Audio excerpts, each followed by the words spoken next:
I'm going to resume Parliament, and the next item of business is a members' business debate on motion number 5152 in the name of Neil Findlay on lessons from Orgreave. The debate will be concluded without any questions being put, and I'd be very grateful if those members who wish to speak in the debate could please press the request to speak buttons as soon as possible. And I call on Neil Findlay to open the debate. 7 minutes, please. Thank you, Deputy. I wish this debate did not need to take place. I wish we still had a vibrant coal industry with skilled engineers, geologists, face workers and all the necessary ancillary staff in work supplying coal as part of a balanced energy policy. But we don't. And we don't because of the deliberate policy of the then Thatcher government, which took revenge on the National Union of Mineworkers, a government policy that had as its ultimate aim the destruction of the trade union movement and organised labour. Excuse me. The 84-85 strike was without doubt one of the biggest socio-economic and political events of the second half of the last century, and its impact is still being felt across Scotland and the UK. Late last year, the Hillsborough inquiry reported. It exposed the alleged corruption, lies, falsification of witness statements by South Yorkshire Police. It exposed how officers are alleged to have perverted the course of justice to cover up their failings in relation to that tragic event. And that inquiry was followed by a BBC Yorkshire Inside Out documentary into events at Orgreave, South Yorkshire, one of the main flashpoints during the strike. That documentary again exposed how the police are alleged to have duplicated statements, had statements dictated to them by senior officers, perverted the course of justice and were responsible for a whole host of other unacceptable practices in relation to arrests and the recording of evidence and witness statements, all amounting to misconduct in public office. Such was the seriousness of these allegations, South Yorkshire Police referred themselves to the Police Complaints Commission for investigation, and we await the result of that investigation with interest.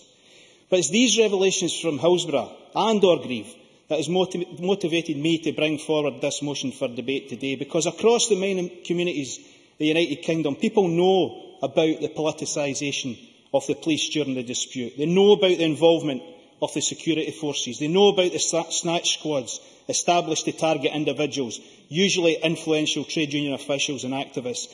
And they know that thousands of people were arrested on bogus or exaggerated charges. People like this miner who worked at Polkemmet in Whitburn. He was on a picket line and in a crowd a few rows back.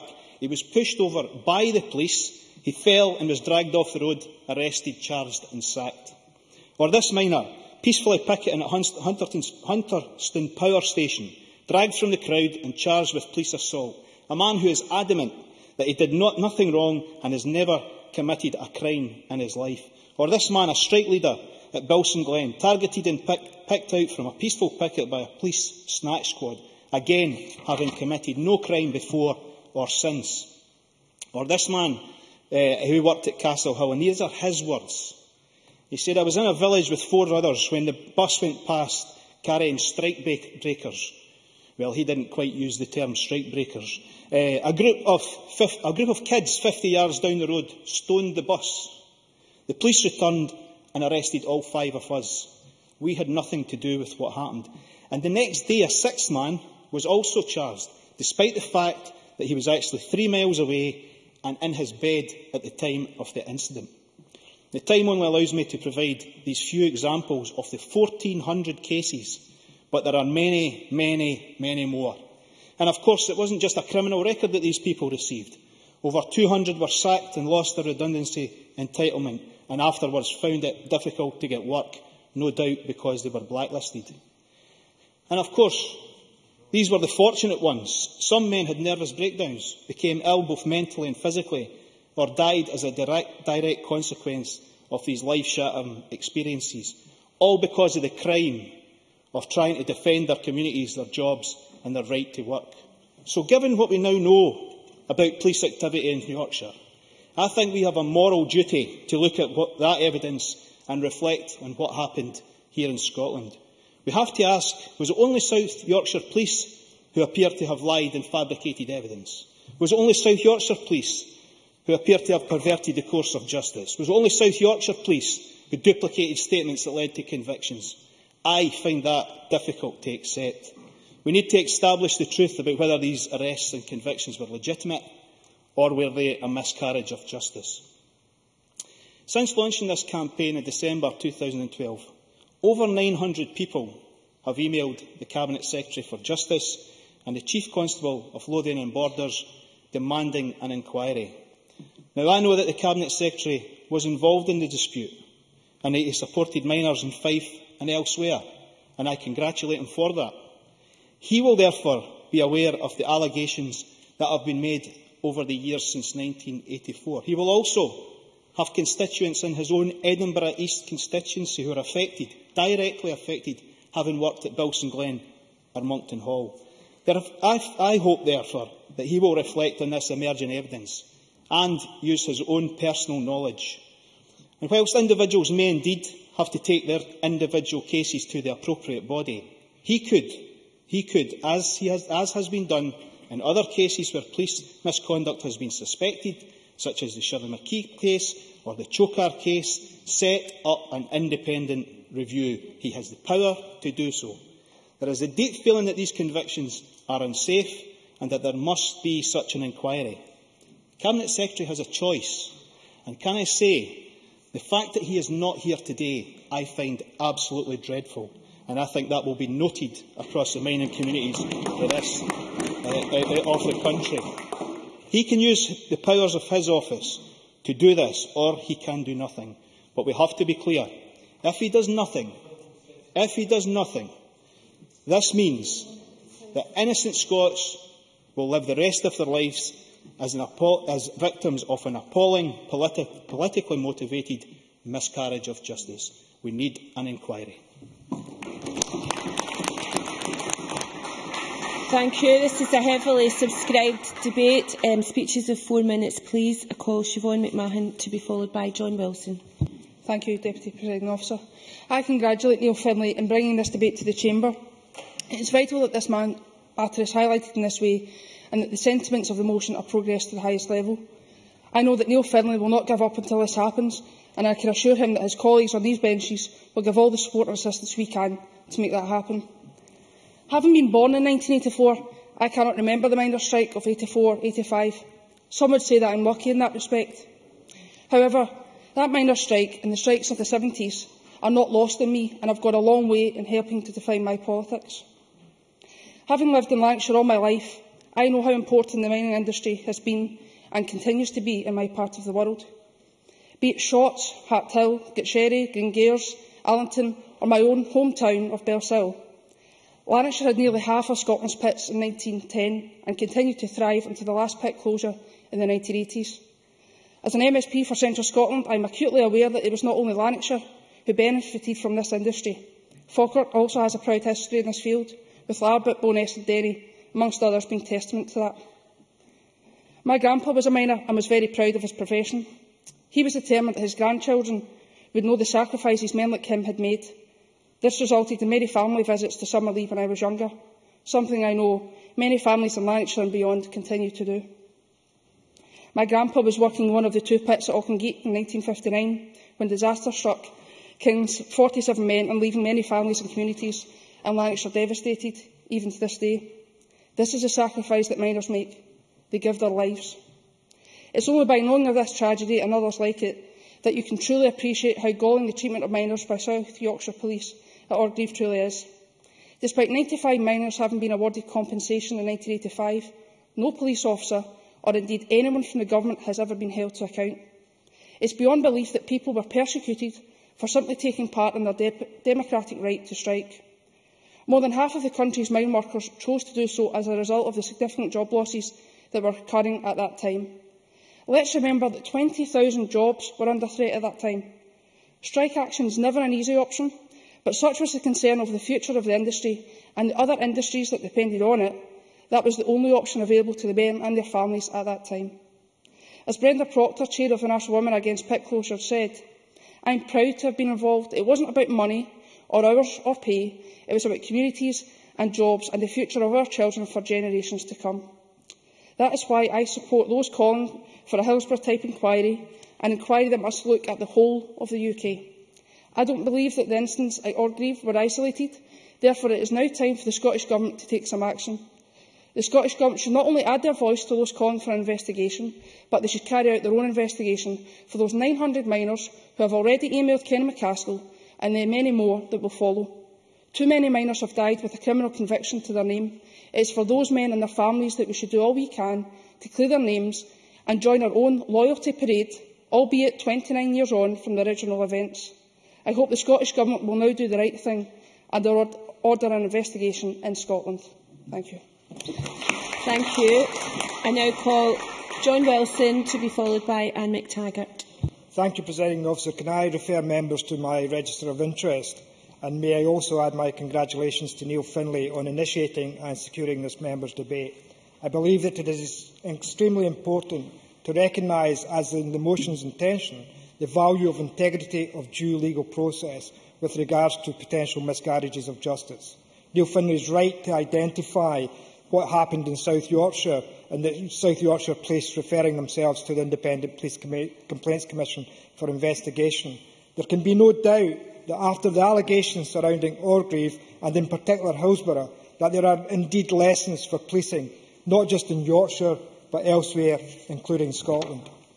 This debate is important, as it should be remembered that the next year will be the 30th anniversary of the miners' strike. Scotland has an industrial heritage that was built on the work of miners in Scotland, and we must realise that we owe them a legacy that is open and honest. Not wanting to be accused of being misty-eyed, in all industrial disputes, there are sometimes issues of wrongdoing on both sides of the dispute. This was, however, no ordinary industrial dispute. The allegations of widespread collusion by police officers at Orgreave does not inspire confidence, especially when miners were sacked as a result of being found guilty of breach of the peace charges while on picket duties. The Coal Not Dole slogan during the strike became a reality of dole for many thousands of sacked miners after the dispute. It is also worth commenting that miners suffered real hardship, not only in financial terms, but also many families and relationships were lost during that time, and that is a cost longer lasting.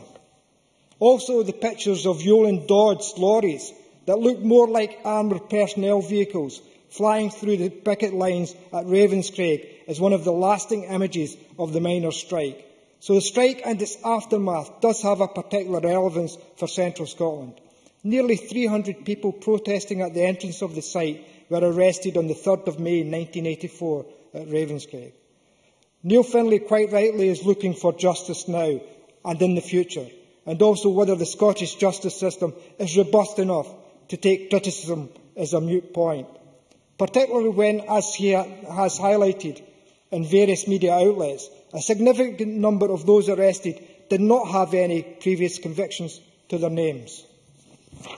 Therefore, I am somewhat encouraged that Scottish Government ministers have advised people that they can take grievances to the Police Complaints Commissioners for Scotland or the Scottish Criminal Cases Review Commission in terms of alleged miscarriages of justice. Equally, some people might wrongly see this debate as an attack on the police. It is not. We do not know with any degree of certainty if the alleged practices employed in South Yorkshire Police Force and others were not active in Scotland at the time of the miners' strike. We need... Neil Findlay. Can I have Mr Findlay's microphone, please? Can I ask John Wilson, does he support the call for an independent investigation into the strike? The convictions? John Wilson. I'll respond to that in my summing up at the end. We need to embrace the possibility that miners were wrongly arrested, with police officers being moved throughout the UK to deal with the strike. I look forward to the ministerial response to the issues raised in this debate today. It is my hope that we can right any wrongs that were perpetrated during the miners' strike and clear the names of those wrongly convicted as a result of defending their jobs, industry and communities. And I support the call for an independent inquiry into this matter that takes us forward and that the people in mining communities and other communities can be confident that the Scottish legal system can defend those wrongly accused of convictions during the miners' strike. Thank you. And I call Anne McTaggart to be followed by Jamie McGrigor. Thank you, Presiding Officer. I would like to begin by thanking my colleague Neil Findlay MSP for securing this time and welcome some of our mining community here today in Parliament to highlight the grave injustice perpetrated by police against our mining communities. In light of the South Yorkshire Police post-Hillsborough cover-up, there is now an independent Police Complaints Commission investigation into a similar attempted cover-up by the same police authority at the Orgreave plant clashes. We now know that statements were altered either to remove or change negative comments about policing on that day, that 96 Liverpool supporters lost their lives in April 1989. 5 years earlier at Orgreave, 8,000 picketing miners and 4,500 police clashed at a British steel plant. £500,000 in compensation was paid to 95 miners who were arrested during these clashes, but no officer has ever been disciplined in relation to the events. Provisional estimates by the National Union of Mineworkers suggest that 60% of the charges brought over picket line offences were bogus or exaggerated. Most worryingly, National Union of Miners leader Chris Kitchen said that the police corruption may have been more widespread and that it is important to look beyond Hillsborough and Orgreave. The possibility that these practices took place during the miners' strike in Midlothian and across Scotland, and I know that Neil Findlay MSP has received information that this is the case, surely means that the Scottish Government and police have a duty to look again at the cases of the 500 men convicted during the miners' strike. The allegations against the police, ranging from the fabrication and duplication of witness statements, perjury and misconduct in public office, may have led to the arrest of pickets on bogus or exaggerated grounds, and the Justice Minister's refusal to review the criminal records of these men is very disappointing. After 28 years, these men deserve justice, and I call on the Justice Minister, Kenny McCaskill, to launch a full, comprehensive and independent review of all the convictions brought against those involved in the disputes. Those men who received criminal records inevitably found getting work after the strikes incredibly difficult, and this is the real human cost of these potential miscarriages of justice. I would urge any miners and others who were arrested and who feel that these charges against them were unjust to contact my colleague Neil Findlay MSP, and I applaud him again for all his good work in this issue. It appears that the true story of the miners' strike is just beginning to be told.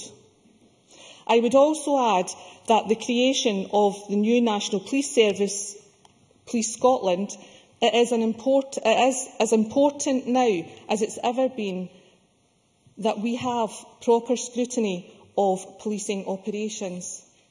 Whilst in Scotland we have not had the same scandals as the police service in England, the experience of picketers in Scotland during the miners' strikes shows us that we must never be complacent. Presiding Officer, in closing, I do feel passionately about this issue, given that I was born and brought up within a mining community, and I will await with keen interest the progress of today's debate and thereafter. Thank you. Thank you. I now call Jamie McGrigor to be followed by Malcolm Chisholm. Thank you, Deputy Presiding Officer. I welcome the opportunity to speak in this afternoon's debate, and I find myself in agreement with much of the motion in the name of Neil Findlay, not all of it. The October 2012 BBC Inside Out programme, which alleged the fabrication of police reports concerning the Orgreave miners' strike, alongside the findings of the Hillsborough Independent Panel, are both very concerning and should be taken very seriously. They paint a worrying picture for the actions of South Yorkshire Police some time ago, and it is right that the English Police Force has referred itself to the Independent Police Complaints Commission for investigation. Now, the findings of the Hillsborough Independent Panel were truly shocking. and I welcome the announcement shortly after from the Home Secretary that a new inquiry will be held by former Durham Chief Constable John Stoddart. Hillsborough was a tragedy where 96 Liverpool fans died because of overcrowding and poor crowd management, and we now know that some of the police reports were fabricated. And I hope that from the forthcoming inquiry, lessons will be learned and the families of those who died get the information and the justice that they deserve. However, part of my difficulty with the motion is that Hillsborough was very different to what happened at the Orgreave, and that, if you will forgive me stating the obvious, neither event took place in Scotland. Orgreave was an illegal strike involving crowds of picketers, some of whom attacked and caused injury to police officers. That is a very different situation to a group of peaceful football fans injured and killed through no fault of their own. Additionally, there were no miscarriages of justice at Orgreave for the very simple fact that the cases of all those accused of rioting were dropped. While South Yorkshire Police agreed to pay compensation to some miners, it is important to note that no officers were disciplined for misconduct and no charges against the police were ever proved in court. Hold on a minute. The allegations at the time, as well as those broadcast during the October 2012 BBC Inside Out programme, remain allegations that have yet to be independently proven. These points are not to detract from the seriousness of the claims. However, we should note the important differences between the two events. But more importantly, there is little or no evidence that miscarriages of justice and police misconduct occurred north of the border. Is Neil Findlay saying that allegations of police misconduct in South Yorkshire automatically means Scottish police forces have behaved inappropriately? Neil Findlay. This was a UK-wide strike. It was a highly politicised strike, as you will know, being a member of the party who politicised it. And the fact that it was a UK-wide strike leads me to the conclusion that the tactics deployed in Yorkshire were not unique to Yorkshire, and that's what we need to find out. Jamie McGregor. Well, if there's been injustice, I agree we need to find that out. But the simple fact that convictions occurred in Scotland, many for breach of the peace, does not in itself point towards miscarriages of justice. Just because the miners' strikes were so political in nature does not mean that those who acted unacceptably and were convicted in a court of law should have their convictions quashed. Does Labour believe that inquiries should be carried out for every single strike which took place in 1984 and 1985, regardless of the lack of evidence suggesting miscarriages of justice? It seems to me that one of the main grievances of those convicted was their subsequent loss of employment.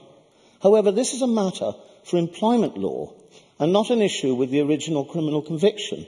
And in many cases, those who lost their jobs have subsequently received unfair dismissal awards.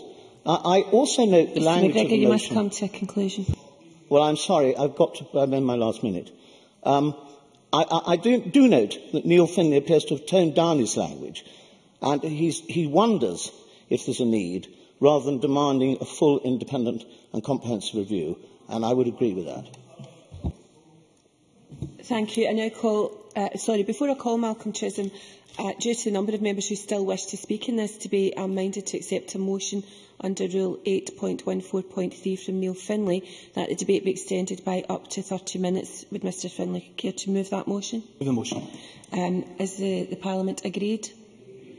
Parliament is agreed. Thank you very much. Malcolm Chisholm, to be followed by Elaine Murray. Presiding Officer, I congratulate Neil Findlay on bringing forward this debate and welcome so many miners to the gallery. Their action, their dignity and their struggle will never be forgotten. I, like everyone, I'm sure in this chamber, have the highest regard for the police, but as Vera Baird QC rightly says in a Huffington Post article from October, most police officers behave blamelessly in their duties, but we do them and society no favours if we flinch from honestly assessing controversial events. That's why trust needs to be restored and justice delivered. I'm afraid that events at Orgreaves and Hillsborough have a dismal tale to tell. At Orgreave, the negative propaganda machine worked to portray a scene of chaos so that those arrested could be accused of engaging in a riot. The BBC documentary Inside Out detailed how, when the trial of the miners from Orgreave collapsed due to unreliable police evidence, they went on to find that many key phrases in the statements given by officers were given verbatim by a number of different individuals, suggesting a far-reaching cover-up of the real circumstances of the picket. When 5 years later the Hillsborough disaster took place, we witnessed similar conduct, which is now being addressed by the Police Complaints Commission. We must, in the light of what we have seen happening in Yorkshire, I believe that it is necessary to ensure that the Scottish strikers have their cases re-examined in a full and comprehensive review. Brian Docherty, chair of the Scottish Police Federation, accused the politicians involved in the campaign of jumping on a bandwagon, saying that reopening historic investigations would impact on present-day policing. I have to say that it is entirely unclear to me how that would be the case. What is the case is that 1,424 miners and others were arrested in Scotland during the 1984-85 strike, and as Neil Findlay highlights, 202 of them were subsequently sacked and paid no redundancy.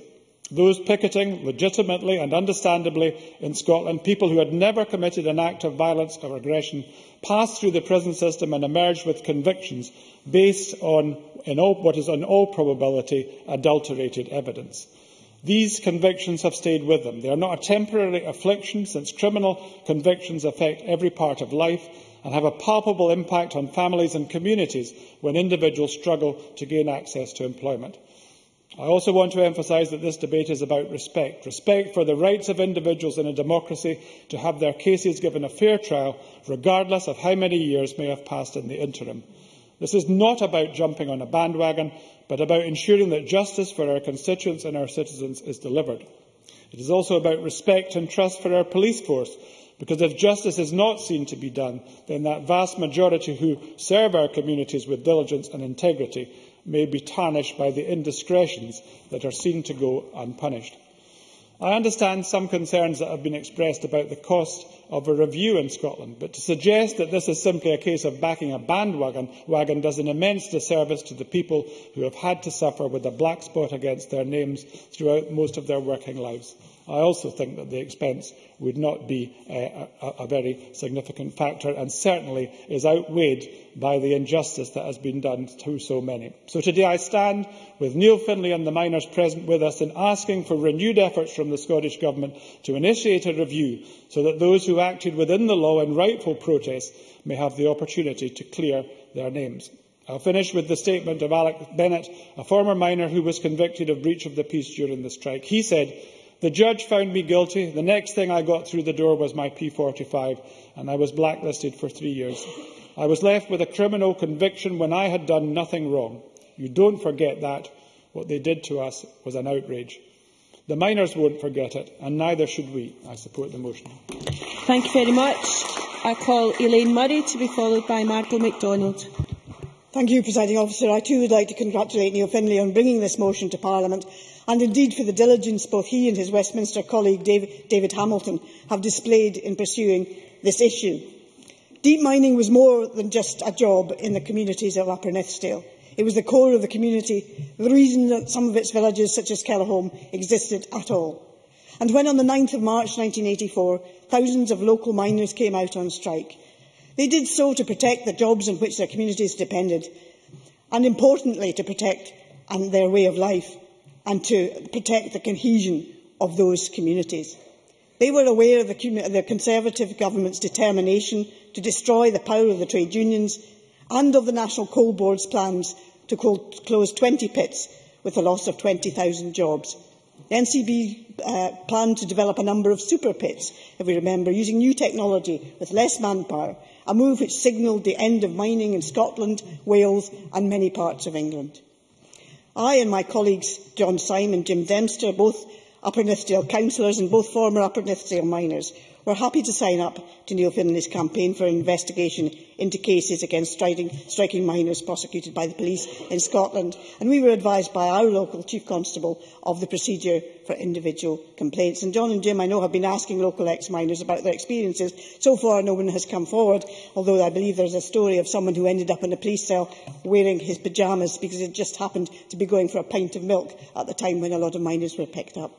Now, I did not live in Scotland. I well remember the miners' strike, but I did not live in Scotland at the time. I had been living and working in the southern England since 1976, and my role during the miners' strike was going round on a Sunday morning the doorsteps in Slough, where I lived, collecting money for the striking miners and their families. And although Slough was not a mining area and it was an extremely diverse community, and I'm sure the miners themselves have been encouraged and touched by the generosity and solidarity displayed to them by members of those communities who did not have much money themselves, but were glad to make donations in solidarity and support of the miners.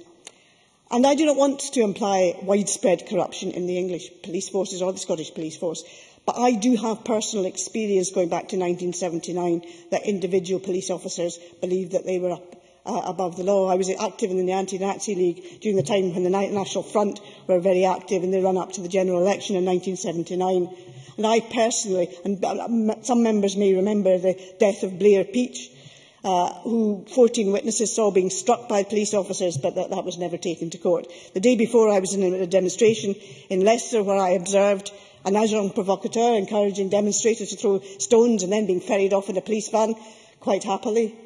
I also observed protesters fleeing, being pursued by police dogs, being pursued by mounted police officers.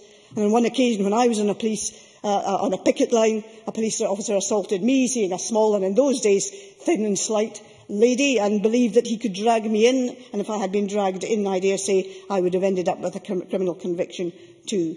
That happened in 1979. A Conservative government was then elected, a Conservative government which by 1984 described trade unionists and socialists as the enemy within. We were the enemy within, the miners were the enemy within, and there was, I believe, miscarriages of justice. Miners lost their employment, they received criminal records, they were blacklisted, they lost their pensions. Those miners were persecuted for political reasons. And it may be many, many years ago, but they do still deserve justice, and they deserve an inquiry held here in Scotland, as they do one held elsewhere in the United Kingdom.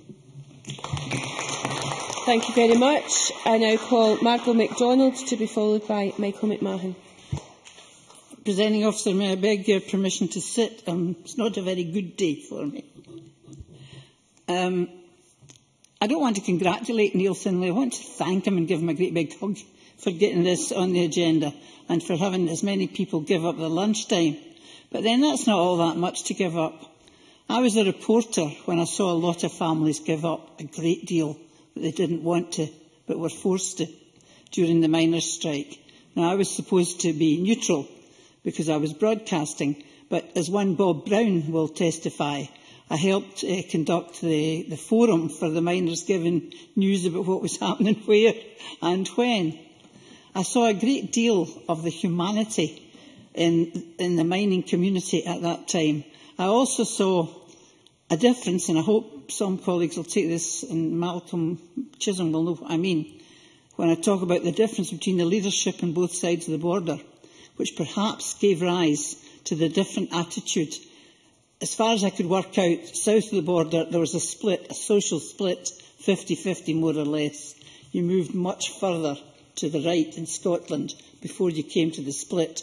And I think it had a great deal to do with the leadership in Scotland. Mick McGahey knew what he was doing. Arthur Scargill, frankly, I don't think did, and took the miners into a strike that they couldn't win at a time of year when the stocks were high and summer was blazing. But that's in the past now. Why did it remain in the past for so long?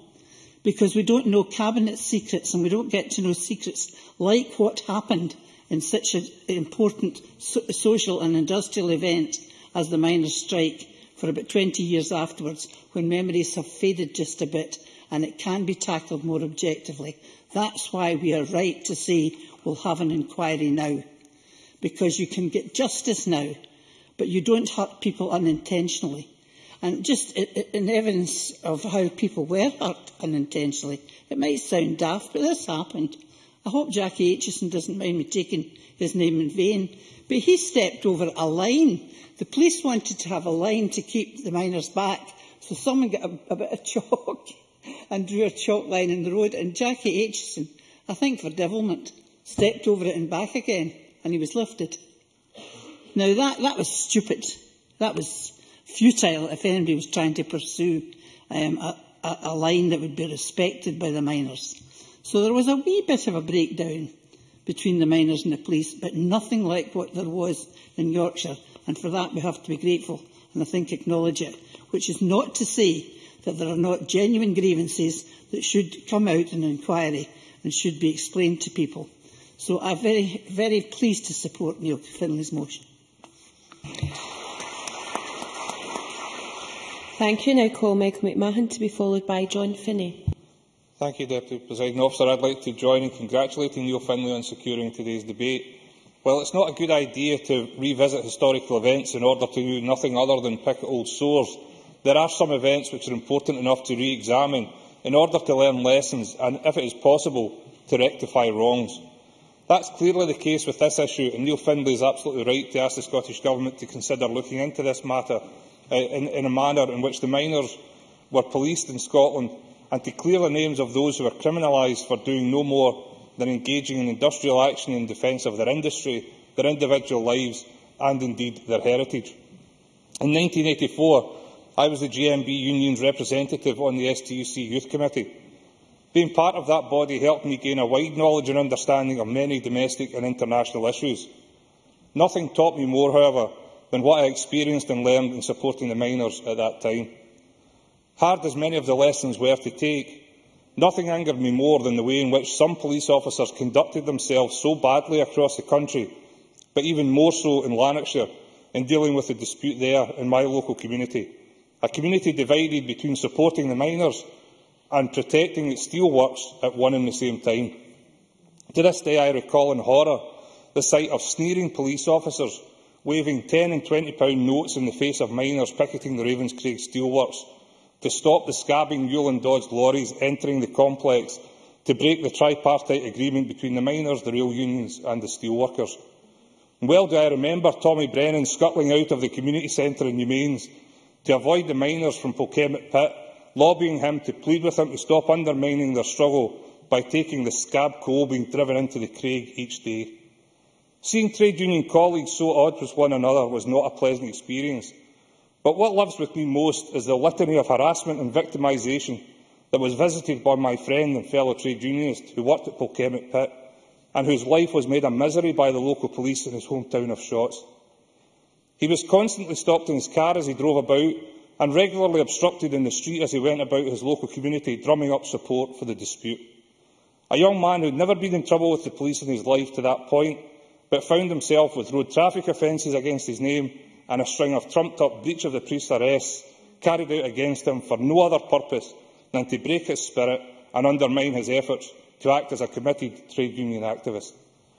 I know that the police do a good job on the whole, and I value and support the efforts they make to secure our local communities.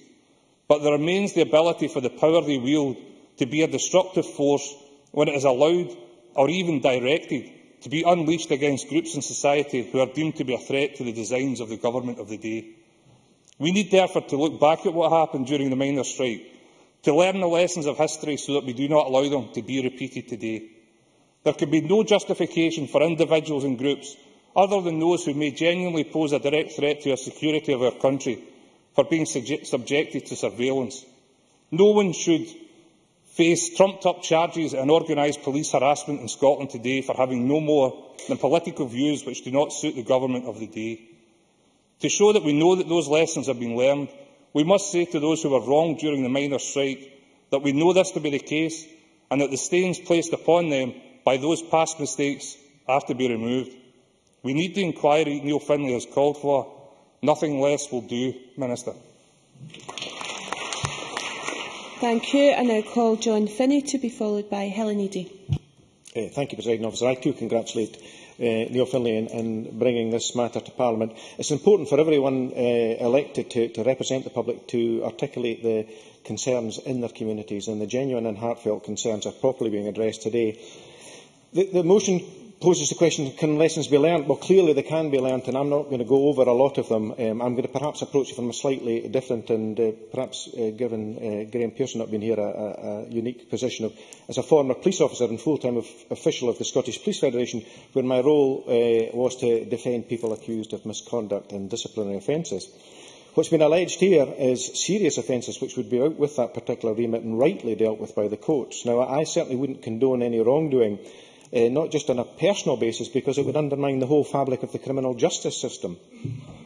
There's 1,424 arrests. That's a significant number. Were they all superbly executed? I think that highly unlikely. Charges, and in Neil Findlay's questionnaire he asks about fabricated, bogus or exaggerated charges. Clearly that's possible. There's high emotions.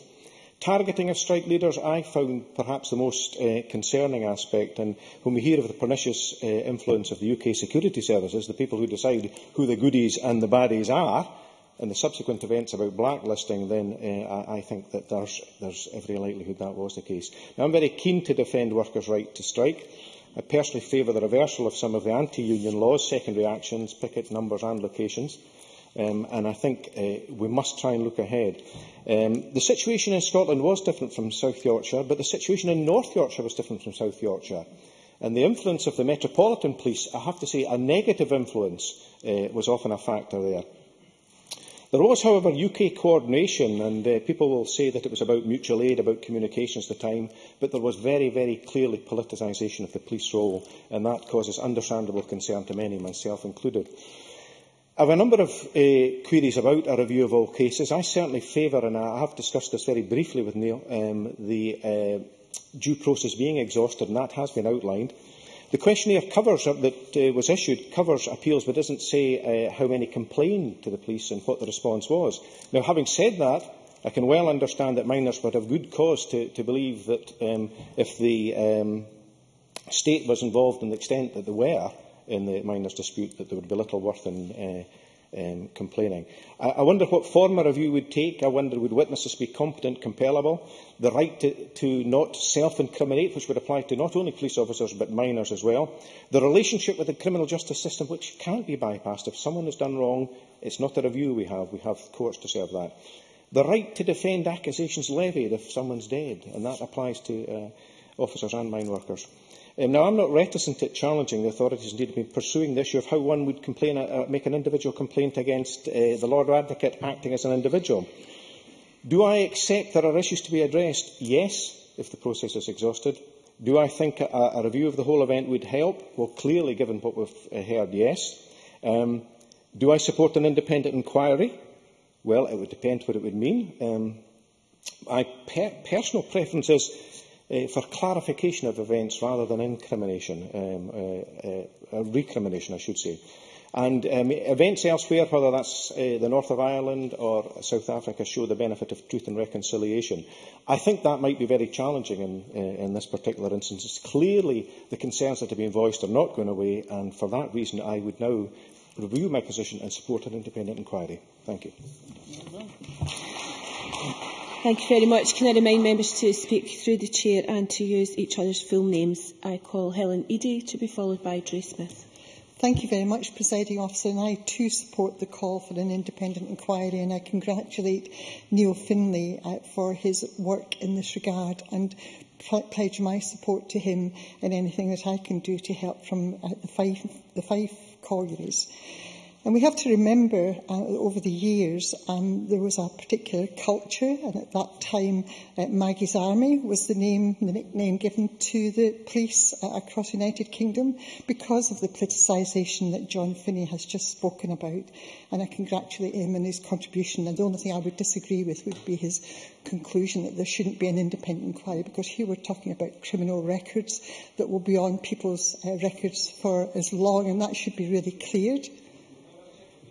Yes, John Finney. Excuse me, just for clarification to the member, my conclusion was that for all the reasons outlined, there should be an independent inquiry. Helen Eadie. Thank you for that clarification. And we heard from, last Saturday heard from the miners who were lifted from Cymru and other pits across Fife on some of the bogus charges that they had then, and the type of situation that Margaret MacDonald described in the area where she was working was exactly the same as was happening in some of the Fife collieries at the time. And there was this culture of state manipulation of the police, as we've heard. And the Fife miners recalled how the police provoked many of the picket line attenders by pulling out wedges of £10 notes and saying to the striking miners, "I'm getting my new kitchen in the back of your strike." And that did nothing to help the morale of the miners at the time. And another miner had his door battered in the middle of the night. Now, why couldn't that miner have been lifted during the day or at a time that was civilised? Why frighten and intimidate his family and his children? These were the issues that were brought to my attention Saturday morning when I spoke. And then the police bragging that they were, having their holidays and many other aspects of luxury, whilst miners' families were really poverty-stricken and starving at the time. And the allegations of collusion by South Yorkshire over witnesses' statements relating to the Battle of Orgreave during the miners' strike. And at the Orgreave battle, the force has been accused of falsifying the accounts from officers, as we've heard today, about what happened on the day and when fighting broke out between the miners and the police. But the police culture of divisiveness at that time is all important. You only need to read the book mentioned earlier, The Enemy Within, mentioned by Elaine Murray, in which Shaman Milne revealed for the first time the astonishing lengths to which the government and its intelligence machine were prepared to destroy the power of Britain's miners' union. There was definitely the enemy within. It was the secret services of the British state operating inside the NUM itself. The secret services used phony bank deposits, staged cash drops, forged documents, agents provocateurs and unrelenting surveillance of MI5 and police special branch were sent out to discredit the miners and their leaders. I support Neil Findlay, as I said earlier, and I think this is a really important topic and something that we should not lose sight of in the months to come. Yes. I thank the Minister for taking intervention. Personally, I welcome the response, which was reported last week, of a test case to be lodged with the Scottish Criminal Cases Review Commission. This body can look into whether miscarriages of justice have taken place. Does the member think that this is a good idea? Helen Eadie. Well, it's one step in our journey, and it's something that we need to reflect on once we know the verdict. On the first day of the strike, I started to work in the High Valleyfield social work office in my capacity as a newly appointed manager of West Fife Enterprise. And I saw first hand, and there was no better place to hear about the almost instantaneously, blow by blow, the moments when miners on picket lines were lifted. Former miners who were lifted in these days are still able to tell of their experience, and I had inside comment too from my father-in-law, who had been a minister under Tony Benn's team. Alex Eadie was a minister for Coal and Labour's government prior to Thatcher's government. I heard much of the machinations that were taking place. Numerous books have been written about the experience of the miners and their families. One such book, Chicago Tumbles, was written by the late Councillor Alex Maxwell of Fife Council. Alex was a communist and who subsequently became a member of the Democratic Left. I must ask you to begin to conclude.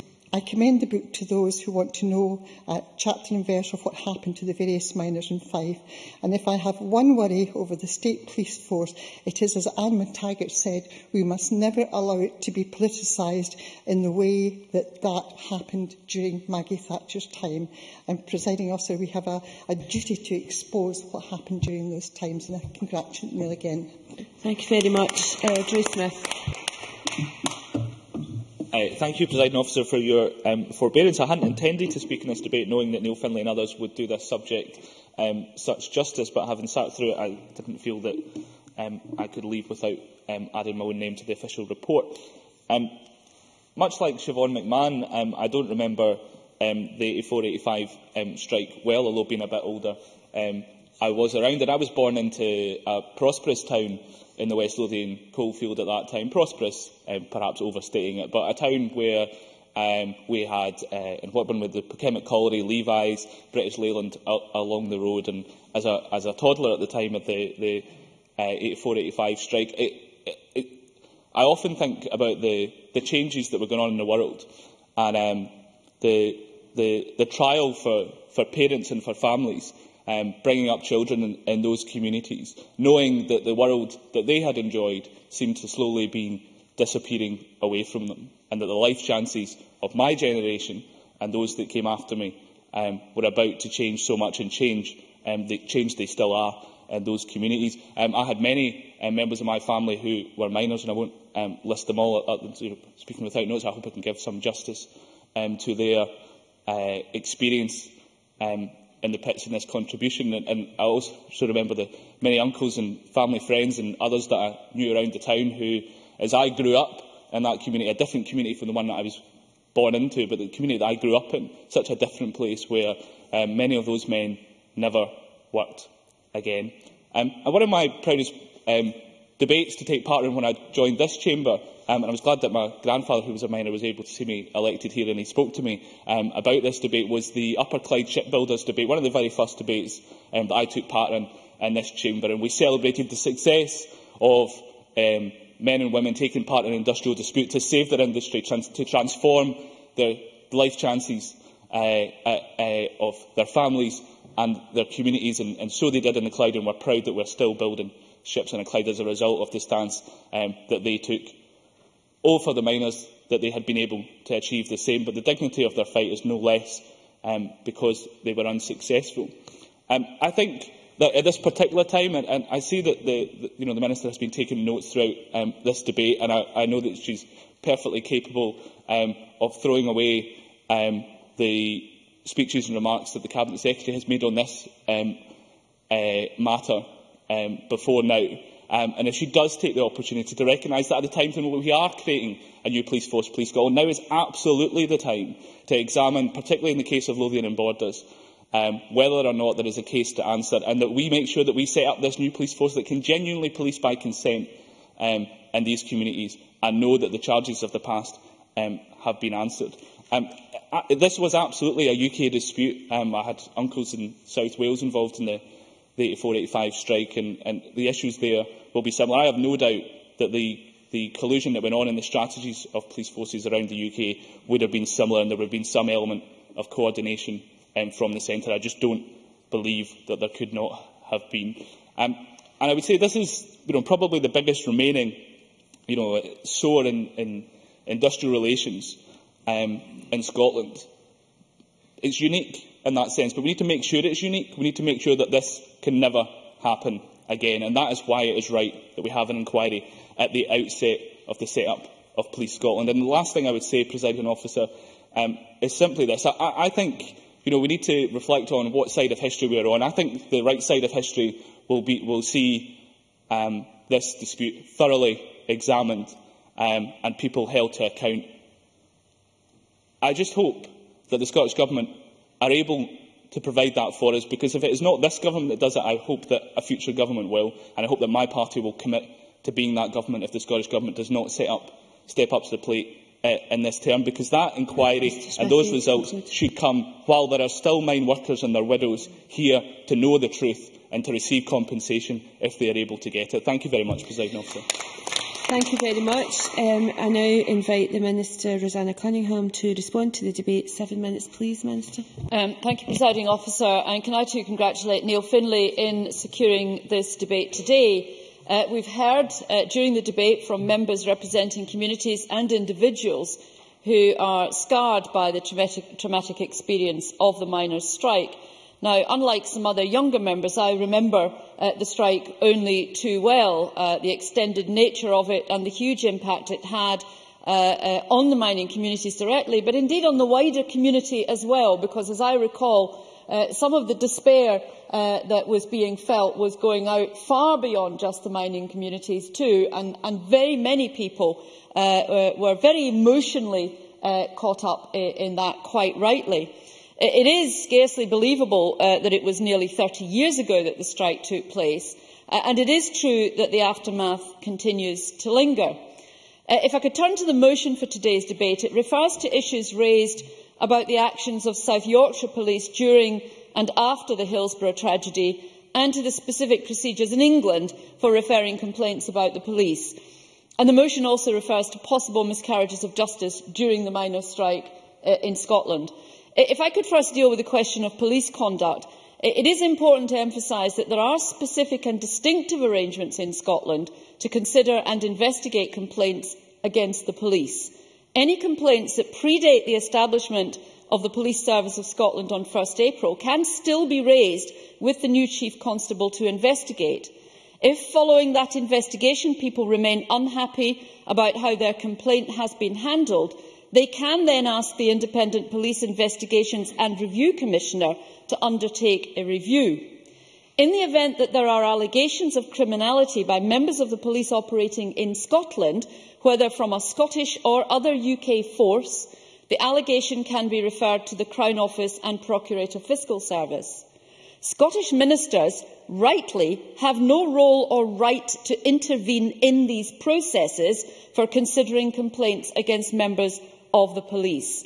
Now, it isn't clear to me, and it genuinely isn't clear to me from contributions today, whether any such specific complaints have been made. And it would have been helpful to know that, I think.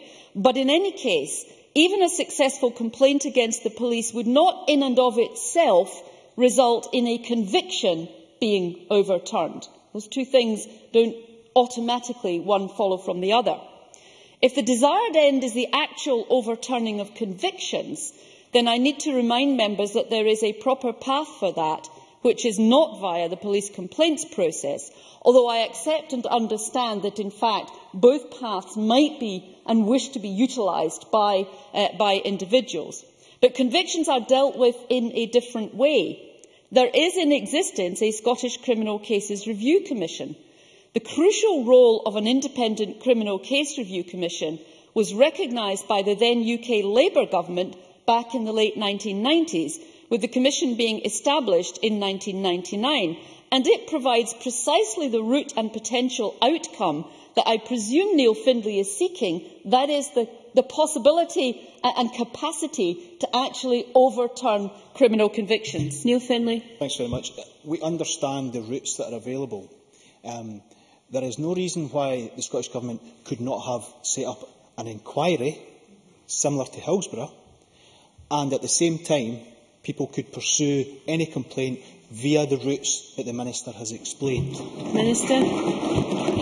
Well, I think what he's asking for is rather more difficult to establish for some of the reasons that John Finney outlined. When you have an inquiry like that, and I'll come back to mention, because I think the member did mention a couple of specific examples of what he was talking about.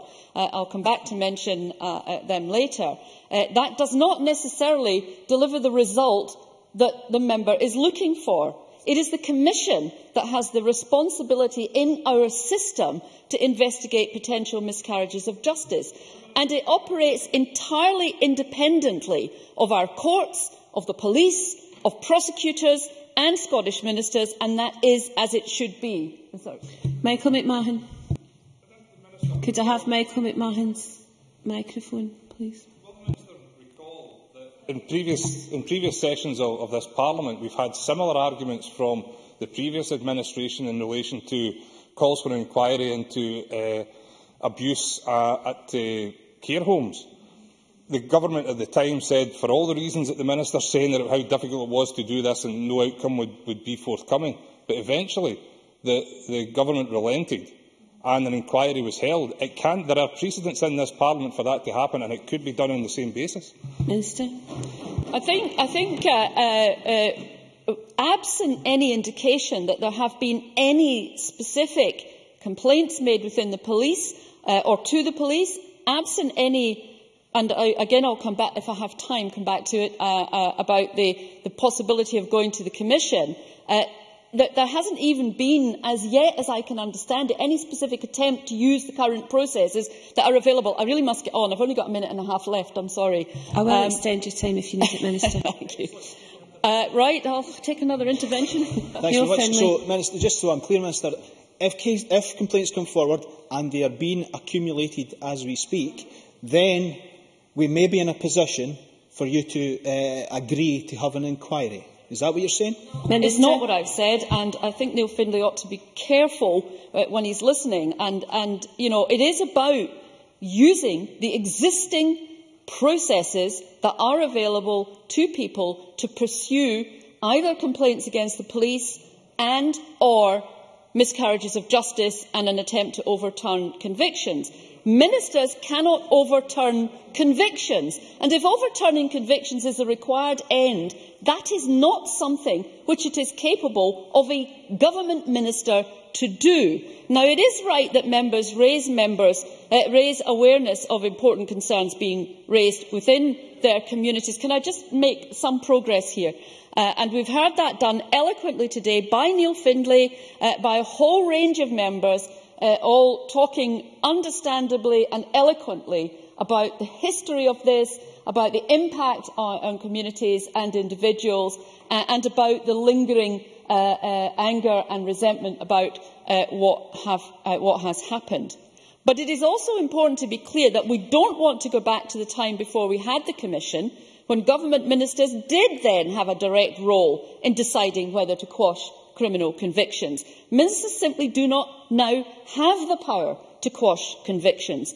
That was not a healthy or appropriate state of affairs, and it is far better having an independent Cases Review Commission which has completely depoliticised this critical part of our justice system. The Commission... No, I do want to get on, but I've taken 7.5 minutes already and quite a few interventions. The Commission has a special power to refer the case back to court for an appeal for cases that otherwise have exhausted the normal legal process. And they will refer cases when they consider a miscarriage of justice may have occurred and that it is in the interests of justice to refer the case for an appeal.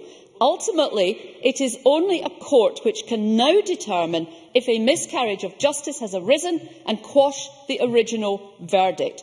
These established procedures are there to be used when necessary, and I am aware that recent press reports have indicated that at least one well-known legal firm, and I think this may be what Neil Findlay was referring to, is seeking to bring together information from a number of people arrested and convicted during the strike with a view to possible application to the Commission. Those are obviously rightly matters for the individuals involved, for their legal representatives and the Commission, but I would strongly commend that approach to those individuals who allege a miscarriage of justice, to their legal representatives and indeed to members of this Parliament. That is the right way to proceed and is how convictions can be overturned, which I understood to be the actual outcome desired. Now, Neil Findlay did make reference to other inquiries. I should actually make the point to him that the McKee inquiry took place after all other due processes had been completed. And that is, in a sense, what we are saying should happen now. And I commend to members that is the way we should now proceed. So to sum up, in Scotland, we have robust procedures in place both to investigate complaints against the police and to review historic criminal convictions and possible miscarriages of justice. We should rely on these tried and tested impartial processes to be used as needed. Thank you. Thank you very much. That concludes Neil Findlay's Members' Business Lessons from Orgreave. Before I suspend Parliament, can I just apologise to the Minister and members for the delay in starting this debate. I have asked for an explanation of what happened with regard to clearing the visitors' gallery and bringing in those who had tickets for this debate, and I do once again apologise for that. I now suspend this meeting of Parliament until 2:30 p.m.